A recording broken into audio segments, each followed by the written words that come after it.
Hə, indi növbəti dərsimizə indi qədəm qoyuruq.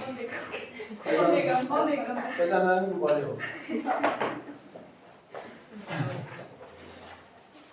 Baxın, bolşeviklər haqqında biz danışanda 1917-ci il fevral inqilabından sonraki dərs var idi, yadında gəlir.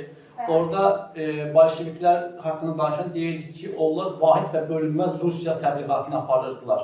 Yəni Rusiyanın parçalanması, kiməsə müxtəlif verilməsi, kiməsə müstəqil verilməsi mövzusu yox idi. Onlar vahid və bölünməz Rusiyanı təbliğ edirdilər. İndi, amma onlar hakimiyyətə gəlsələr də, vətəndaş müharibəsi baş verdiyinə görə, onlar başı qarışdı Rusiyanın daxili məsələlərinə, vətəndaş müharibəsinə qarışdı və Rusiya imperiyasının bəzi əraziləri, o cümlədən Ermənistan, Gürcüstan və Azərbaycan, məsələn Ukrayna, Belarusiya, onlar müstəqillik qazandılar.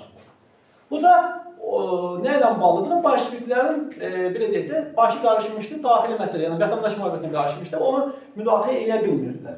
Amma bolşeviklər hakimiyyətdə, Rusiyada hakimiyyətdə möhkəmlənəndən sonra o əvvəlki 17-ci ildə səsləndikləri fikirləri yenidən həyata keçirməyə çalışırlar. Yəni, vahid və bölünməz Rusiya.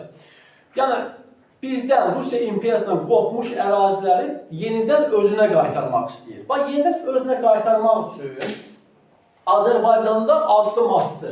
1920-ci ilin fevralında Komünist Partiyasını yaratdı. Azərbaycan Komünist Partiyasını yaratdı, düzdürmü? 1920-ci ilin aprelində Azərbaycan çevriliş eləyərək Azərbaycan Komünist Partiyasını hakimiyyətə gətirdi. Azərbaycan Komünist Partiyası öz əmrlərini, göstərişlərini kimdən alırdı? Rusiyadan alırdı. Əla. Deməli, faktiki Azərbaycan kimi idarə edir?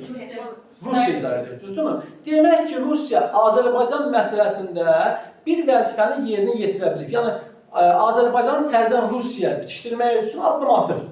Düzdürmü? Sadəcə bəzi məsələlər var. 1920-ci ilin noyabrında Ermənistanla bu cür çevriliş baş verdi. Yəni, Ermənistan Komünist Partiyası gəldi hakimiyyətə. Oldu Ermənistan Sovet Sosialist Respublikası. 1921-ci il yazında Gürcüstanda da bu cür çevriliş baş verdi. Və orada da Gürcü Komünist Partiyası hakimiyyətə gəlir və olur Gürcüstan SSR yaranır. İndi Rusiya bunlara deyir ki, siz kiçik dövlətlərsiniz. Lasdır. Hə, siz kiçik dövlətlərsiniz. Beynəlxalq aləmdə imperialist dövlətlər var, yəni müstəmləkəçi dövlətlər. Onlar sizi tuta bilərlər də. Siz gəlin müqavilə imzalayaq. Siz xarici siyasətinizi həvalə edin mənə. Mən sizi beynəlxalq aləmdə təmsil edeyim və sizin maraqlarınızı olmayın, sizin maraqlarınızı qoruyuram orada. 1920-ci ilin 30 sentyabrında bu təzə kitablarda yoxdur. Köhnədə var nə? Hə. RSFSR-lə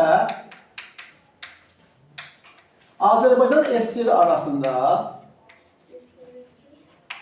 müqavilə bağlanır.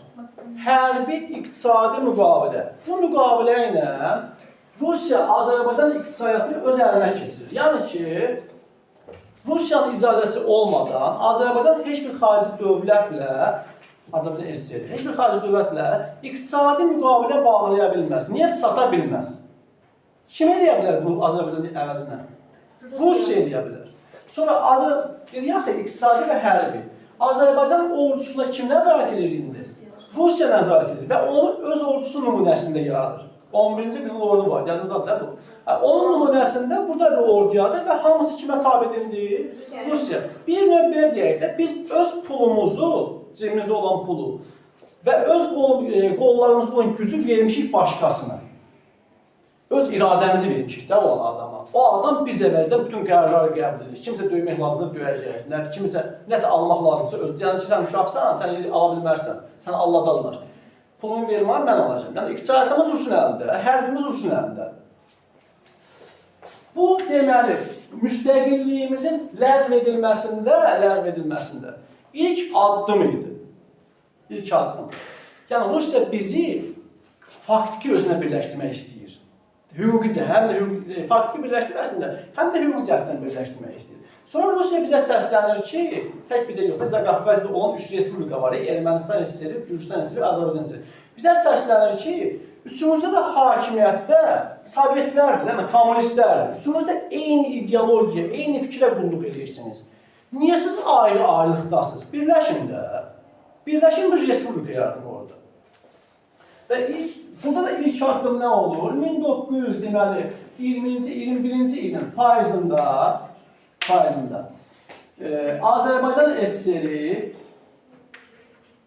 Ermənistan SSR-i və Gürcüstan SSR arasında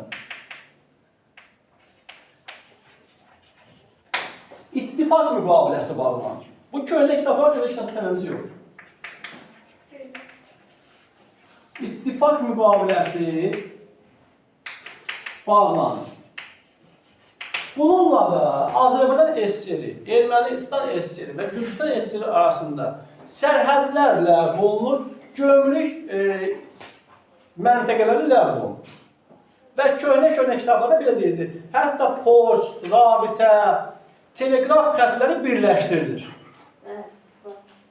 Elə bir ki, tədricən biz bir dövlət olmalıyıq burada. 1922-ci ilin 10 dekabrında nəsə kitabı gəlmişəm, elə buradan başlayayım məsələn. Zaqafqaziya. İmkan verir. Zaqafqaziya Sovetlərinin birinci qurultayı keçirilir. Baxın, bayaq sizə bunu demişdim. 1921-ci ilin mayında Azərbaycan Sovetlərinin birinci qurultayıdır. 22-ci ilin 10 dekabrında Zaqafqaziya Sovetlərinin birinci qurultayı. Yəni kimlərin? Erməni Sovetləri var, bolşevikləri var, Gürcü bolşevikləri və bizim bolşeviklər. Bakıda keçirilir bu qurultay. Bu qurultayda deyirlər ki, madəm ki bizdə hər üçümüz Sovet Sosialist Respublikasıyıq, eyni fikir, eyni amal, eyni əqidə.